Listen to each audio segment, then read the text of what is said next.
Good morning. I'm Dr. Bill White again. And by the way, I'm in Texas.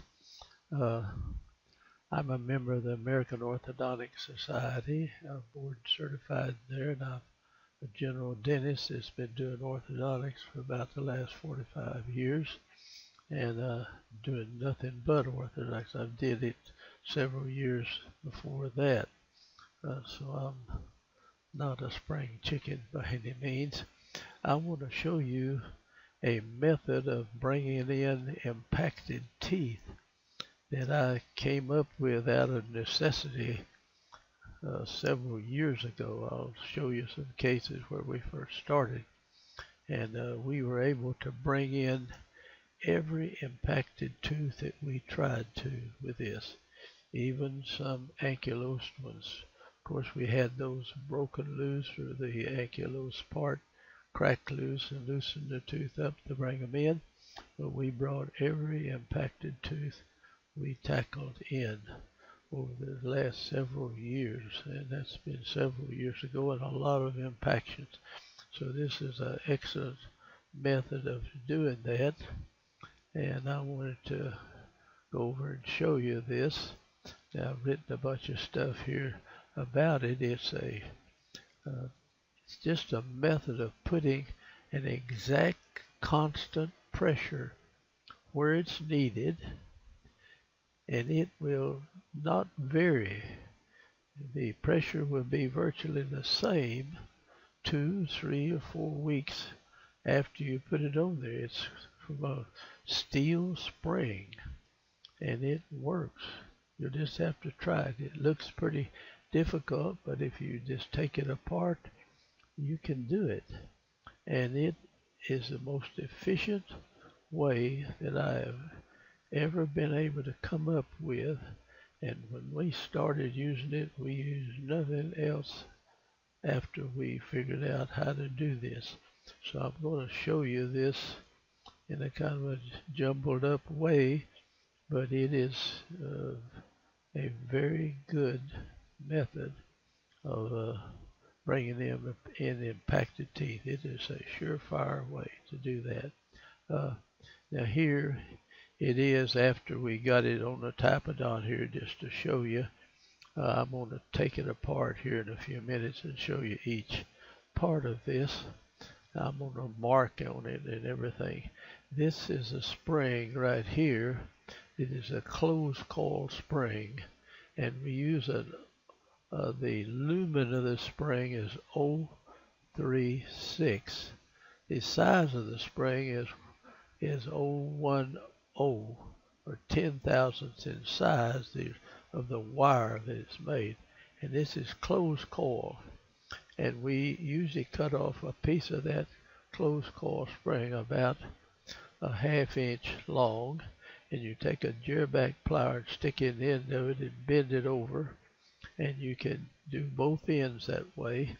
And we put a piece of 010 soft stainless steel wire tied on one end, and we tie the spring to the back of one of the brackets on the side you're going to work on. And now we put dental floss, came up with waxed dental floss in the other end of it. And so when you tie it on here, it'll be going out this way. You pull it back up and toward the front. You hook a Dontrix gauge onto it, and whatever pressure you want to put on, this is exact. You can put 4 ounces, 6, 8, 10. I can even pull this spring up. It'll only go up to this loop we've got in the arch wire right here. And you can put about a pound of force on this tooth, pulling it down. From pulling back here, the dental floss will go through here with almost no resistance to wax, and you'll have virtually the same force on this tooth coming down that you pulled up over on this side.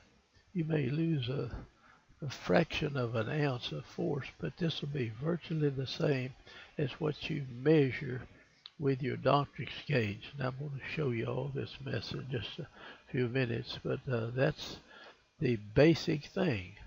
Now the only thing you have to do is you make an arch wire that goes around. You get this thing lined up good, and then you put an open coil spring in this gap. Now in the arch wire, you go around like this, and then where I want that tooth to go, I put a circle in the arch wire, and then come on around to the other side. And if you got one over there, you do the same thing, or do whatever's necessary to do that. If the tooth is on the buccal side, you run the dental floss through here, you double it, go back, put it on a hook. I usually make my own hooks. They work better than these doggone gold chains that the old surgeons bond onto the tooth. And always put the doggone contact as close to the tip of the tooth as you possibly can. For God's sakes, don't go put your attachment on the tooth up in here and start pulling it, trying to pull the tooth sideways through. This way the tooth will line up and come down there. And we've been able to bring every impaction that we have put this on into the mouth, and I have not turned down any of them. There's one of them I did where the central came in, the cuspid came in and cut the central off about a third of its root up here, and the cuspid is laying on the root of the cut off root of the central, and I had to have that one removed. But that's the only one that we've had removed. Now you can think this doesn't work if you want to, but it is a darn good way to bring in impactions, and I want to pass it on to you. Now we put this spring in here to open the gap. If the roots are together and in the way of this tooth coming in, put tip in the wire. In other words, run the wire down like that, and then over on this side, if you'll move that root out in that direction. Now, the way the root's going up from this, you come up here and run the tip this way, and now that'll make this root go out here. This will make this root go over this way and get out of the way of the impaction to bring it down. Now, a lot of people don't really know how to use this tip. Now, this spring here can be wound on the arch wire and wound right over this loop.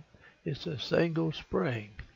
You can wind more loops on one end of this than the other and put the different pressure on the different teeth. Now this sounds really involved, and I don't want to scare you off of doing this, but once you do 2 or 3 of these cases like this, it will become second nature to you, and you'll use it instead of anything else that I know of to bring impactions into the mouth. So this is a video may be a little bit longer than some of you want, but this is a darn good way to bring impactions in. It took me several years before I figured out how to do this, and so I'm passing it on to you, and I hope you'll use it. So we'll go ahead now to another one. This is the other side, and we're pulling in from the buccal, the labial, or from the lingual. Now we run a hook on the lingual tooth, run off of here. If your floss runs into the tissue too early, then you can build this little loop on a kind of a stalk and put it down like that so that it'll run in from that direction. You gotta be a little ingenious in figuring out how you're going to do some of these impactions, but you can bring darn near any impaction you want to into the mouth. And this puts, I mean, you don't screw around with them, you put pressure on them. And if they don't move in 2 or 3 weeks, you are pretty sure they're ankylosed. Then you send them in to an oral surgeon to get them luxated and then you bring them in. Now, there are not too many of them that are ankylosis that haven't even got in the mouth yet, but we have removed. I'm going to show you one. There's two of them were ankylosis, and they were up behind the centrals. And that's the one I kind of had to invent this method of bringing it. I could never get enough pressure to bring those teeth in. Here we are rotating a tooth in the same method. We've shown that all over the place. Now down below is different things that we're doing, but this is up here that we're working. And this is that spring. The spring size is 010, and that's 10,000ths. The actual size of the wire and the lumen, or how big the spring is 036, and that's a good size. You can use other sizes you want to. Now I like to use high T stainless steel. However, the newer springs built out of these flexible wires will work, but I know the steel will put exactly what I want on there, and it brings the teeth in. All right, we'll go on to another one. Here is the deal rigged up, and we're pulling the tooth in. Now I like to make my own hooks, and if the tooth is way down in there, I build that hook, put it on a bracket or anything you can bond to it, but get it as close to the inside of the tip as you can. That could be a little closer. And then we make the hook where it comes up out of the tissue, so if the tissue heals up over it, you can still see the hook. And we hook this dental floss. Now you got a spring over here, and you've opened up the end of it so that you can run this dental floss through, and you double it. You bring one side of the dental floss, double it, stick it through the hole, come down here and hook it on the tooth, comes back out here, and then you take these two ends of this and tie a knot in them. And as you tie them, you have put this spring on there and taken this Notch gauge. You know how many ounces of force it takes to pull the spring here, and you tie it off there and say you've got 12 ounces of force on it at that point. It will be 12 ounces a month from now, or 2 weeks or 3 weeks, and all these little elastic chains you stick on these things, they play out in 3 or 4 days. They've got some better ones now, I understand. I've used some from Rocky Mountain that were very good. But elastic chains are elastic chains, and they're going to play out in just a short length of time. This spring will hold this pressure for months, really. It may give up a little bit along, but very darn little.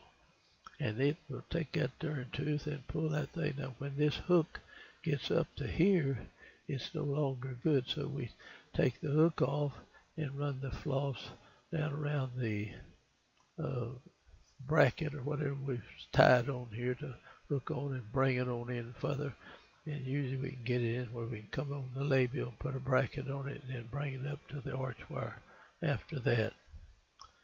So don't be afraid of the blooming thing. It works, and you can do it. And I want to encourage you to try it. And once you've done 2 or 3, it won't be difficult. It certainly makes bringing impacted teeth in the mouth it's a pleasure. I like to get a tough one. I like to figure out how to get them in, and we've gotten in every one. And some of them, they've been to the orthodontic department of the university, and they couldn't bring them in. They told them they couldn't. 2 or 3 other orthodontists said they couldn't bring them in. And if they got over to my office, we brought them in. And I've shown one of them. It was the son of Dr. T. Bob Davis, prominent dentist in Dallas. And we brought his in, and it had been, they told him several places they couldn't bring this in the mouth. And we brought it in for him, and I've shown the case here. later. Okay, we'll go on here and show a few more slides like this. This is just a simple rectangular arch wire, and you come out, make a little circle. Now that's where I want this tooth to go to, see. And you put that circle in there. Then you've got to put some kind of stop to make sure the arch wire stays in that position. In there, you don't want the arch wire where it can slide back and forth in here. And then that goes for the inside, and then you can go up here to the buckle, or you can pull a central in, or you pull a bicuspid, or any tooth in between here that's impacted, and you want to put a constant, steady force. It'll be the same weeks after you put it on there. You can just do marvelous things with impactions with this deal. And if you don't believe it, just try it. It looks like, now here, as I pull this down, and when this tooth, this hook gets down and touches that, it's not going to do anything, of course. So then we run the floss up to this deal here and come down and tie it and pull it down. Then it'll pull it all the way down to that bracket. See, like that. This, I'm going on explaining this and taking some time, and people that don't like to look at these things more than 2 seconds, well, just go somewhere else.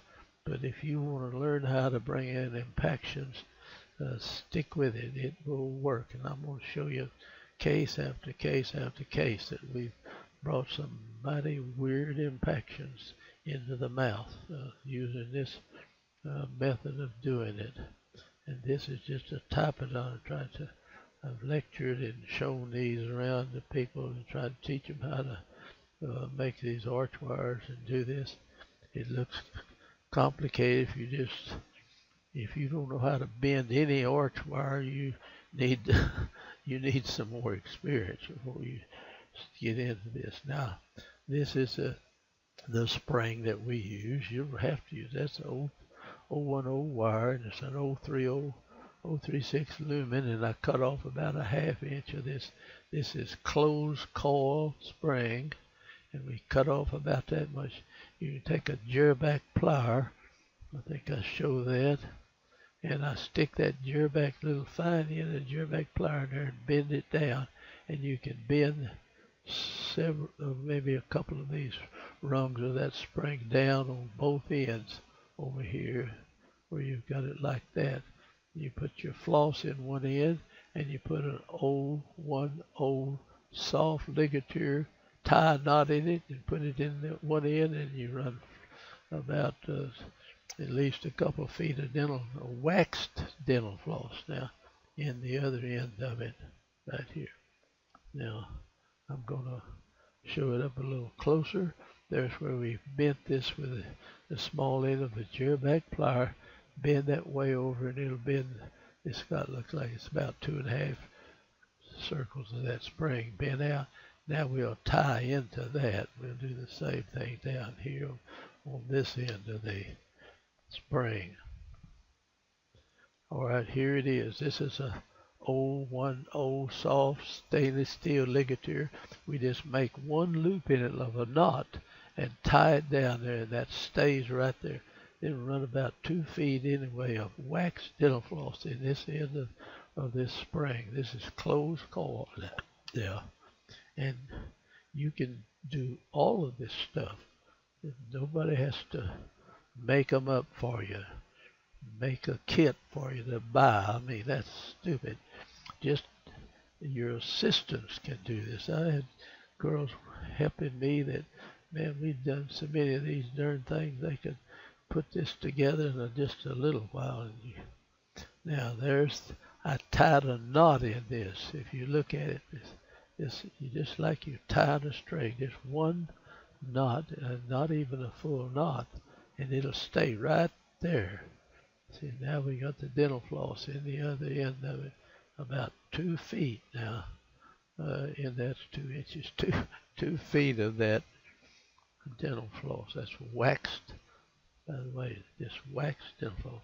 Some of that's tape stuff is real slick too. It might work same way. Now, this is the back of the mouth. You see, this is on a typodon. I'm showing we take this and put our Matthew needle holder, we clamp that and reach back here and tie that around the back part of the last part bracket back here. Now the spring is just sticking out here because that's on the spring would be like something like that in the mouth. Now we catch hold of the dental floss and bring the spring up forward from there.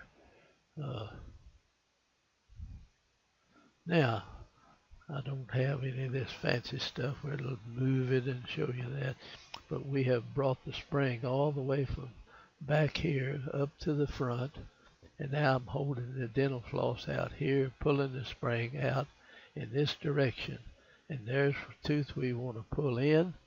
There is the place where we want that tooth to go. Now we're going to take one, you got the dental floss like this. We take one part of this dental floss, double it, and stick it through this hole, and then come up here to where our hook is and hook that. And so we have the floss going in like that. Now take that end and the other end of the dental floss and tie a knot in it, and as I start tying it up, it'll pull that spring up to wherever you wanted it.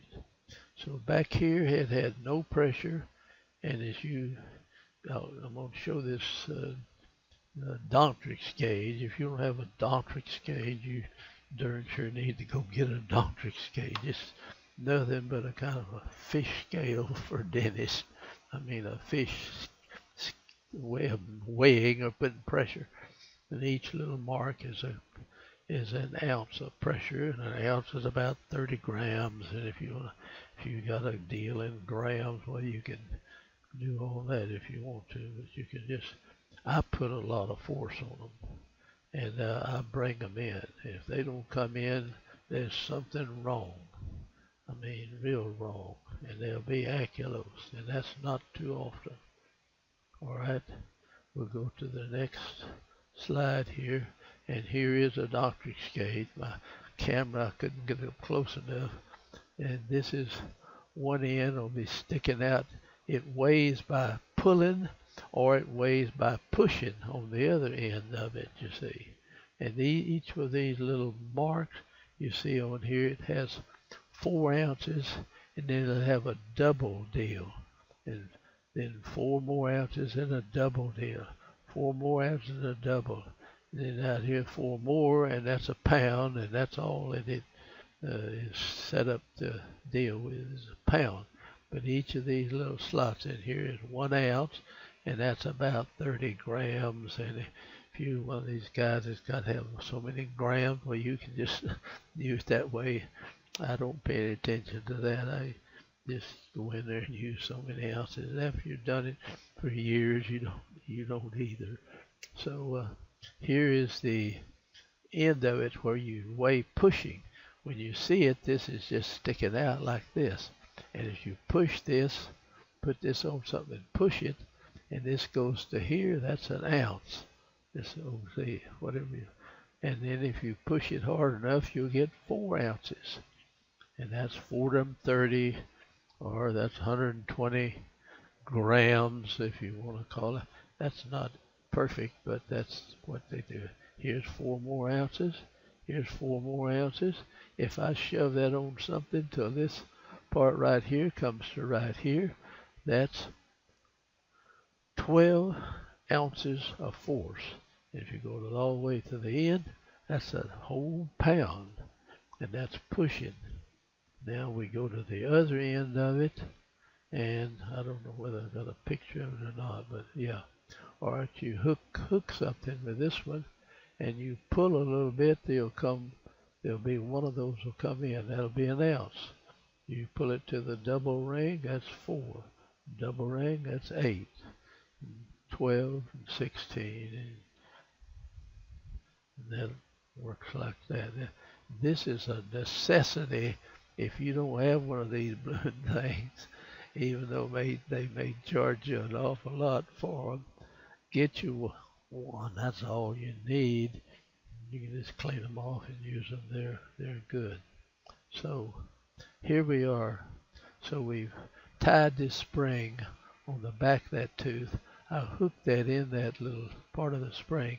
I pulled that out to that point right here, and I pictured didn't take it in, but I think I had 16 ounces of force to pull that wire from here up to about here.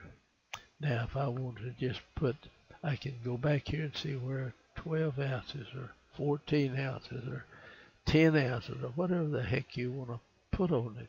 If you're skittish about it and want to just put a tiny bit, well, just put that. But if the darn tooth doesn't move, add to it, you see. Learn how to get the roots of these teeth out of the way by changing the tip in this. This expanding spring in here will continue to open up even though you've got tip. It's slower, but it makes the roots go out like this if you need to. And you need to learn how to tip and bring the roots of the teeth around where the crown of the impaction is. You need to learn how to do that. And this is a lot of stuff. And you don't learn this stuff in any weekend orthodontic. There's a bunch of bull said, well, we take them in a weekend you got an orthodontic. That's a bunch of bull. It takes weeks and weeks and weeks. And you got to have somebody showing you how to do it, and you got to do it. I've had people come to the darn lectures for years and never do a darn orthodontic case. They've got to get their feet wet with something that's simple to get it to work. So anyway, this is that thing set up. Now I'll double that dental floss, run it through this hole, hook it here and come back out, and I'll show you tying a knot here in a minute somewhere. All right, there's the hook with the floss, and we're going to pull it up to this point right here and find out how much it takes and how much force I want to put on. You don't want to put a lot on some little kid, you know, or some tender person. Just a little bit to start with. If that doesn't bother them too much, but just add to it, you see, and you can just control the force you put on. And it's not like you stick these darn little elastic chains in the mouth. Well, they pull a lot one day, and the next day it's about half that much, or and then a few days there's nothing. They come in, you take them off, and they just stay out there. That's stupid. This is an excellent way of putting exactly what you want on the tooth, and it'll be there 2, 3, or 4 weeks or longer in the mouth. They don't tear it out. Now we usually change that dental floss and everything each time they come in like that and pull it up, and you can see exactly what's happening in there. This open coil spring, we control the space, and I always make the space a little bigger, pull the tooth in there, and then let it close up on it later on down the line. So anyway, these are some things you learn about it, but I've been pulling in the impacted teeth for I've been practicing since I started in 1955, so you can see how long it's been. Now, if you want to even pull more, let me tell you some subtle things about this. If I'm pulling this tooth down and I'm using a pound of force to pull this tooth down, as it comes across here, now the force goes up here. The force pulling this down actually picks up on these teeth, but it's not very much. And the force pulling this forward pushes the whole maxilla forward with a pound of force. You think it's just pulling this tooth down? You just don't think far enough. It's pulling the darn maxilla forward over here. So if it's a bad class 2, you make the class 2 worse pulling the impaction down with this. Now that's a mouthful, and you have to think about it to see. Now, you can pull these down by hooking an elastic down here, go under where you want the tooth to come, and the person has to reach up and hook the elastic and put it down. Now as this pulls down, this also picks up on these teeth, but this pushes down on the upper teeth, and this is pushing up on the lower and down on the upper, and they run into each other and counteract the deal. But this type of force right here is actually pulling the mandible forward. So it's a good way to do in a class 2 case, but sometimes we just go ahead and get this thing in, and then we put class 2 elastics or something to counteract the force like that. The beautiful thing about orthodontics is, by God, you got to think. You can't just strap on these preformed arch wires in preformed brackets. I mean, the torque tipping in and out and all built in it. Think it's going to straighten up the teeth, and you won't have to know anything. You just stick this on. And some people are that stupid, and they think they can. But you cannot do that. So you've got to learn a little wire bending. They don't teach wire bending in orthodontic school very much either. And you just need to get you some wire and some pliers in a good quiet place, and something that show you how to do it, and learn to bend some wire. Straight wire does not mean that you don't have to do any of that yourself. And most people don't. They don't know, and their orthodontic results show it too. So learn that. If you come to our orthodontic organization, the American Association of Orthodontists, now this American Orthodontic Society, or the AOS, is this organization of general and pediatric dentists that are learning orthodontics. And we try to learn as much wire bending as we personally can, but it's very difficult to learn it. You gotta get after it yourself to do it. And so I don't want to discourage you from doing orthodontics. I think every dentist, everybody that messes with teeth ought to know how to do some orthodontics. And you ought to know how to do some TMJ stuff too. So anyway, let's go with this. But that's the way that we take an elastic, stretch it out to here, measure how much force that elastic has on it out here, and how long the elastic's going to go under here to come up here. So we'd have to figure out the length of this elastic when it gets up there. So when you hook the elastic up there and pull it down here, it's got about that much force. Now the elastic will have that much today, but tomorrow it won't have that much. And so the patient themselves have to be able to rig this up. And that's what's bad about it, because most of them have very difficult time doing this. Some of them are very good at it, and they can do that. Now that will tend to pull the mandible forward, and it'll pull the teeth together in here. Now this one tends to bring the maxilla forward, but it's not very much. You probably wouldn't even know it if I hadn't mentioned it. But if you put a pound over on the other side and a pound on this side, you got 2 pounds of force bringing the maxilla forward while it's bringing these teeth. Now if it's a class 3, boy, this is beautiful, because you can move the maxillary teeth forward this way. It helps you a lot.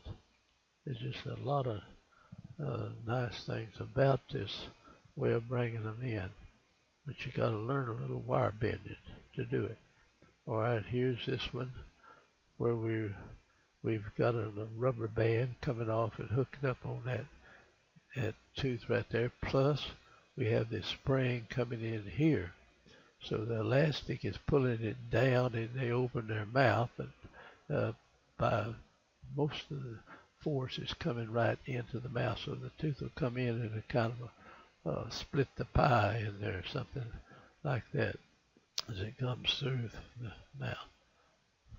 And that does, so this spring, this pressure here is bringing it straight to this loop. This one is bringing the tooth in further down, so your tooth is going to come in a little bit to the lingual to see of what it would do if it was straight coming off of that. And you got to look at it to kind of see that. But you can rig up the force like this and pull any cotton picking impacted tooth that God put in there that I know of. You can bring it into the mouth that way. And we'll show you different ones, some pretty difficult ones that we figure out a way to do it, you see. All right. This is just a series of pictures showing you. All right, here's the spring. We're going to put the dental floss in the spring. Bring it up over here. We're going to double one side of it and then come in here and hook it on that, come out, and then take the other side of it, tie the knot, and then as you bring the knot together up here, it'll pull this spring forward and put whatever pressure you have taken a doctor's gauge and measured where you want to bring that spring to, and it'll tell you exactly how many grams or ounces you want on that tooth. And if you go by the numbers, I don't pay any attention to them. I just know about what pressure to put on somebody, and you will too after you do a few thousand of them. Now here we've doubled the floss. See, it stuck it through there, and that's coming out like that. We're going to take that and hook it on this spring, or this hook that we put on this. Now these hooks are better than those darn gold chains, because you can hook things to them. The gold chains, you got to run the dental floss into a loop of the chain, and it's a kind of a mess. I'd rather have the hook, and then I can put a long hook, and then I can shorten it and shorten it. And of course on the chain you can drop back on another loop. It's good in that respect, but it's harder to tie to than just going to the hook. Now this hook is made out of 014 soft stainless steel wire twisted together over this is a lingual button or on a bracket, but get it as close to the tip of the tooth as you possibly can. Now we've got the dental floss going through here, going up, hooking over here, coming out, and then there'll be one strand of it here. We've tied a knot in it, and this is the other side. We'll bring it around. Now I tie a double knot, kind of go in it twice, and this is waxed, and as I tie that and pull it tight, it will stretch this spring toward this point, and you stop it at whatever force you wanted to put on that tooth. You stop this deal there, and it's the same place you put it with your doctor's gauge, showing you exactly how many ounces that you got on it. And George, you can check it 2 or 3 weeks later. It won't be but a fraction less. Maybe something gives in there over the 2 or 3 weeks with chewing and brushing and all the activity in there, but most likely it'll pull this tooth down, and you've got to have something in here to keep these teeth apart and get the teeth wider than you need it. As soon as the tooth gets in there, you put a bracket on it. It's simple to close that back on that. And then you can control where the roots of these teeth by how you put tip. Now here, it's straight off of here, and the root's going right there. So you change that something like this, and have it change right there, and then it'll make the root go this way, or try to go that way, you see. So you don't have to put much tip in them to make the root go this way or this way. And you need to learn how to do that if you're going to do orthodontics. You need to put tip and know where your roots are out here. Now we've got these super duper ways of showing exactly where things are in there. They had that a few years ago. It sure would have helped me. Now, so we pull it up there and tie the thing. So we've got, see, this was 14 ounces of force right here. Instead of the 16, maybe it wasn't a full pound, you see. And now we've added a rubber band. And if you want to put your rubber band at an angle, or you can put both sides of the rubber band under here, and it'll pull down this way, and this spring is pulling here, so it'll come down in that path right there.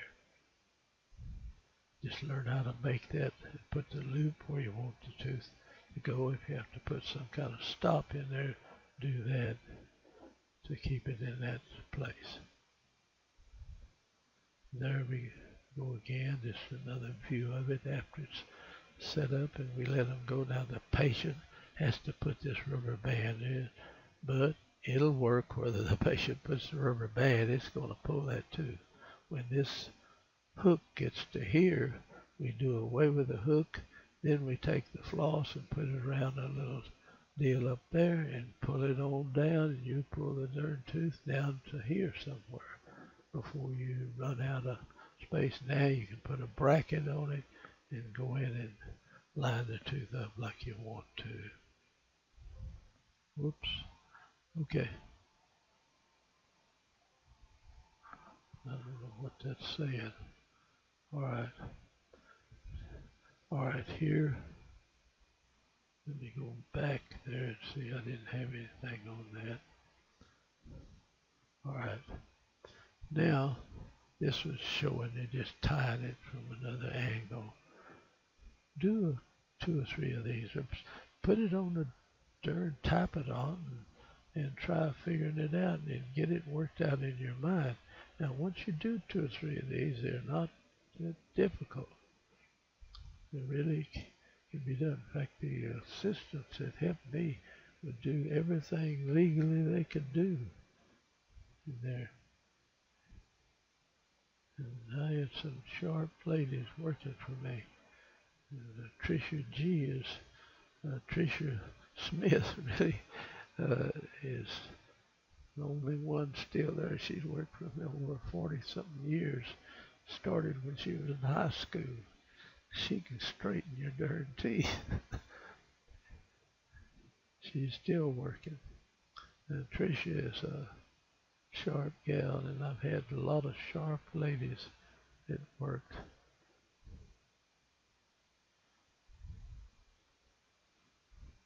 And we did good orthodontics, even though we were operating 7 chairs, and I had even 8 or 9 there at one time, and that was too many.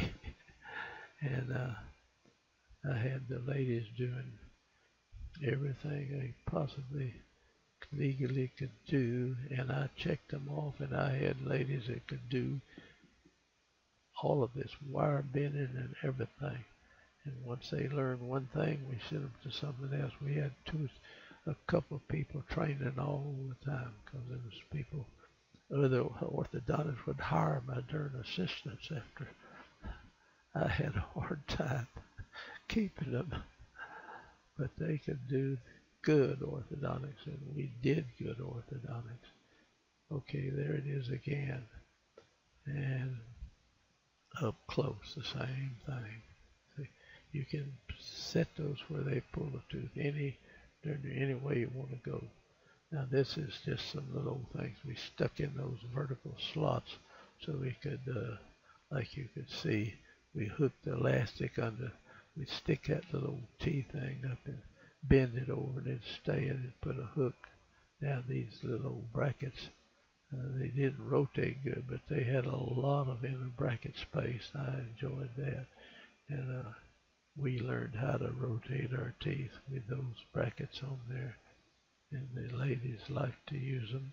And they gave you a lot of inner bracket space. They had a vertical slot. We just stick one of the pins in it, in the top or the bottom, it didn't matter. You could, and that they came from TP Labs. That's what they were, and there's some of them blown up. All right. Now this is the end of this video, and I hope that some of you have got guts enough to try it and do it. You can do this. You can take this darn video and go backwards and forwards on it till you learn how to do this. And if you do 2 or 3 of those cases like that, and even do you one upon a typodon until you learn how to do it, then it will make bringing in impactions so much easier, so much better, that you'll be glad you did learn how to do this. So I'm going to pass this on, and I know that it's longer video, and everybody says, oh, people don't watch them more than 2 or 3 minutes. Well, the heck with that. If you really want to know something, my God, you have to get out and dig, and so you'll have to watch these things. And I hope that you do. There's no reason in the world. It took me a long time to figure out how to rig this thing up. And I used it constantly for many years after rigging it up. And so hopefully you'll be able to use it. And I'm going to hush up now and see if I can get this thing stopped. That'll be a bigger problem.